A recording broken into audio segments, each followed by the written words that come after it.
Magandang umaga ho ulit at welcome ho dito sa Minor Basilica of Our Lady of the Rosary of Manaoag. Alam niyo ho, sa aking personal na karanasan, personal experience, tila ho madaling ituro ang pagdarasal, lalong-lalo na ho sa mga bata, kapag ito ay may motivation. At kapag alam ho nila na yung kanilang dinadarasal ay napapakinggan o may nakikinig o may kasama. Madali ko hong turuang magdasal yung aking mga pamangkin dahil ho ay dinadaan ko sa tinatawag na motivation. At sabi nila, motivation is expensive. Mahal ho yung tinatawag na motivation. Bakit ho? Kasi tuwing bumibisita ho ako sa aking mga pamangkin, nagdadala ho ako ng ice cream nung bata pa ho sila. At tinatanong ko sila, sino sa inyo yung gusto ng ice cream? Dalawang pamangkin ko. At tataas yung kamay yung dalawa kong pamangkin kasi alam ko na paborito nila yung ice cream. At sabi ko sa kanila, okay, kakain tayo ng ice cream. Pero bago kakain ng ice cream, sign of the cross muna. At sign of the cross kaagad yung dalawa kong pamangkin. Very effective. No? Madaling natuto magdasal yung dalawa kong pamangkin dahil merong motivation. At madali rin ho naming naturuan ng pagdarasal yung aming mga elementary at high school students nung inintroduce ho namin yung tinatawag na class mass. At bago ho ng kanilang misa, ng class mass, pinapasulat ho namin sila sa isang maliit na papel ng kanilang intentions para ho makita nila kung ano yung hinihingi nila sa Diyos. At kahit paano, doon po magsisimula yung kanilang pagdarasal. At ginawa pa ho namin, tuwing prayers of the faithful sa misa, bumubunot ho kami ng ilang petitions or intentions ho na nilalagay nila yung mga maliit na papel na yon sa isang lalagyan, sa isang bowl. Kumukuha ako doon, binabasa ko yung intentions nila at ini-invite ko ho lahat ng estudyante na ipagdasal yung mga intentions na yon. At tuwang-tuwa ho yung mga estudyante sa tuwing naririnig ho nila yung mga intentions. Lalong-lalo na siguro kapag napansin nila na yung intentions sa kanila. O tuwang-tuwa ho sila na narinig, Lord, sana gumaling na yung mami ko sa kanyang sakit. Lord, sana buo pa rin palagi yung aming pamilya. Lord, sana good health para sa aming pamilya. Kaya next class mass, ay nako, tuwang-tuwa yung mga estudyante. Nag-uunahan na kumuha ng maliit na papel at isulat yung kanilang intentions at nababakasakali siguro na mabunot yung kanilang intentions. Madaling natuto magdasal dahil alam nila mayroong nakikinig. Alam nila na mayroon silang kasama sa kanilang pagdarasal. Siguro ho, ganun din tayo minsan. Madali din ho yung pagdarasal para sa atin kapag napapansin natin na merong motivation, may instant reward. At kapag alam natin na merong nakikinig, no? Nakikinig siguro yung mga prayer warriors natin na sinasabi natin, so, pagdasal mo naman ako, meron akong ganitong intention. Pagdasal mo naman ako, masama yung pakiramdam ko. No? Merong motivation at merong nakikinig sa atin. Prayer warriors, kahit sa mga pare. Kaya madalas, yung lumalapit sa amin, hindi naman nagtatanong, Father, turuan nyo nga kaming magdasal. Pero madalas, lumalapit yung mga tao, Father, ipagdasal mo naman ako. Ipagmadasal mo naman yung intentions ko. O di kaya'y nagpapadasal tayo, nagpapamisa sa simbahan.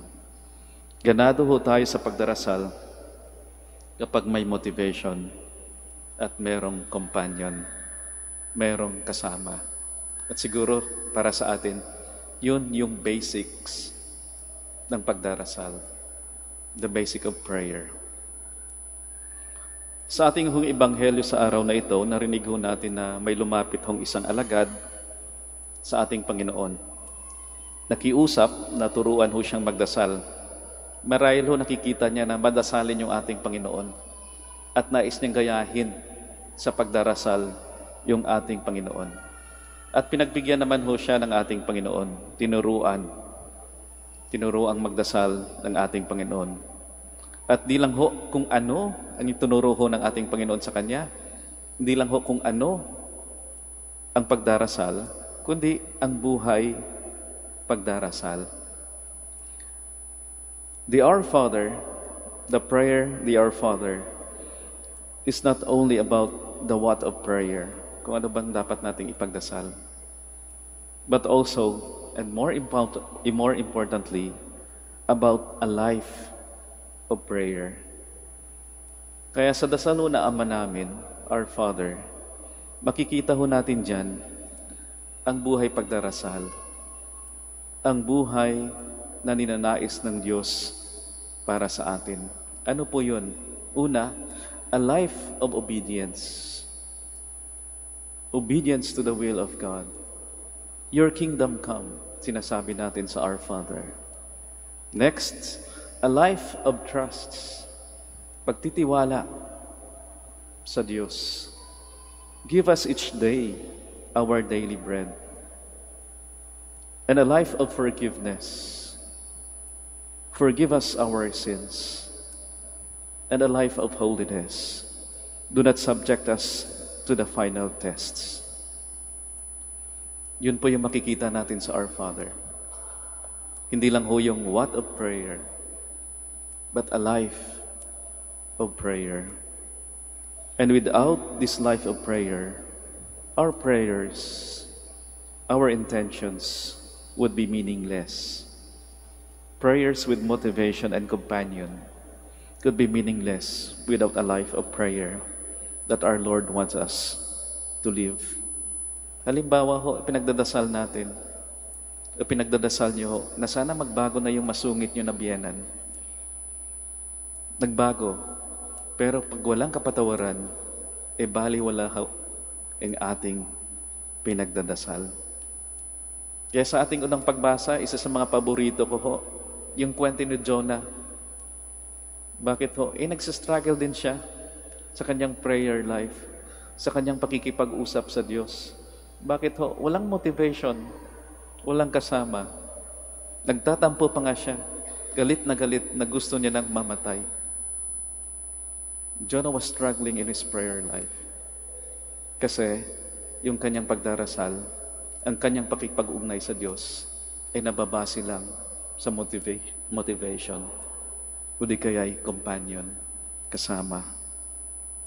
Mas may kahulugan ang pagdarasal kapag naisa sa buhay muna natin yung pagtalima at pagtitiwala sa kalooban ng Diyos, ang kapatawaran at ang kabanalan. Kaya doon ho nagkulang si Jonah. Akala niya sa pagdarasal niya kung ano lang yung gusto niya. Akala niya sa pagdarasal niya, hindi niya na kailangan ng kapatawaran. Pero ang ninanais ng Diyos sa kanya ay ang buhay pagdarasal. May pagtalima at pagtitiwala sa kalooban ng Ama. May kapatawaran, may kabanalan. Kaya yung panawagan ho sa atin, yung paalala ho sa atin, we persevere in our prayers, not only with motivation and companion, but also, more importantly, with a life of prayer, a life of obedience, trusts, forgiveness, and holiness. We all stand.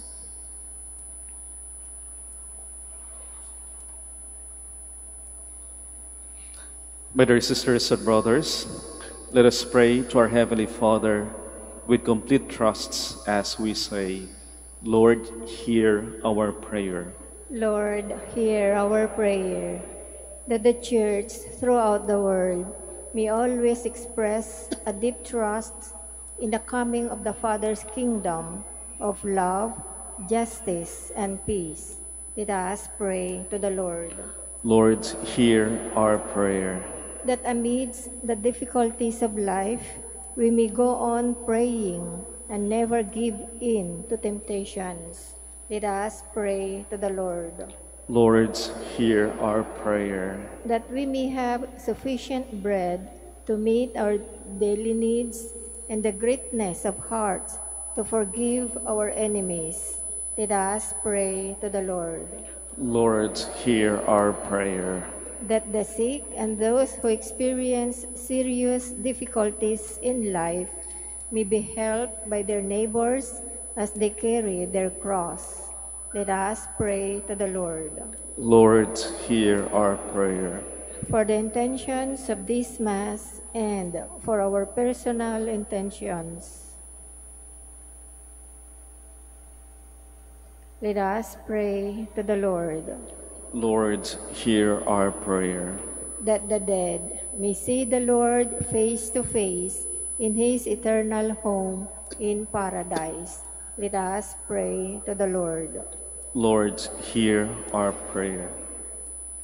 In the silence of our hearts, we also pray for the intentions of the devotees of Our Lady of the Rosary of Manaoag. Heavenly Father, we thank you for listening to our petitions.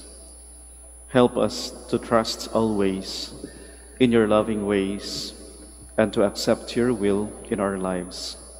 We ask this through Christ our Lord.